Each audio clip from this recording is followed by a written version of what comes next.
In religious and theological discourse, the claim that Islam undermines Christianity typically focuses on several fundamental doctrinal contradictions and historical claims. While both are Abrahamic faiths that revere many of the same figures, Islamic theology explicitly rejects central tenets of the Christian faith. 1. Rejection of the divinity of Jesus. The sonship of God. Christianity is built on the belief that Jesus is the Son of God and the second person of the Trinity. Islam strictly upholds Tawhid, the oneness of God, and rejects the idea that God has a son or a partner's shirk, viewing such claims as a violation of monotheism. The Trinity. The Quran specifically warns against the doctrine of the Trinity, instructing followers not to say three. From an Islamic perspective, the Trinity is often misinterpreted as a form of polytheism, which undermines the core Christian claim of monotheistic worship. 2. Denial of the crucifixion and resurrection. The atonement, the central event of Christianity, is the death of Jesus on the cross as a sacrifice for human sin, followed by his resurrection. Islam generally teaches that Jesus was not crucified or killed, but rather that it was made to appear so to them.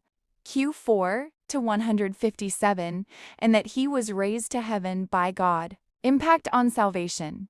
By denying the crucifixion, Islam undermines the Christian doctrine of vicarious atonement, the belief that salvation is only possible through Jesus' sacrifice. 3. Claims of scriptural corruption. Tarif. Reliability of the Bible. While the Quran affirms that God originally revealed the Injil gospel to Jesus, many Muslim scholars argue that the current New Testament has been corrupted or altered over time by humans.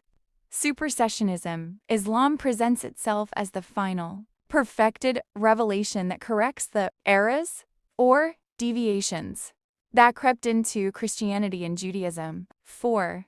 The Islamic dilemma. This is a frequent point of contention used by Christian apologists to argue that Islam's own logic is self-undermining. The Quran commands Christians to judge by the gospel they have in their possession. Q 547. However, that same gospel affirms the divinity and crucifixion of Jesus, which the Quran denies.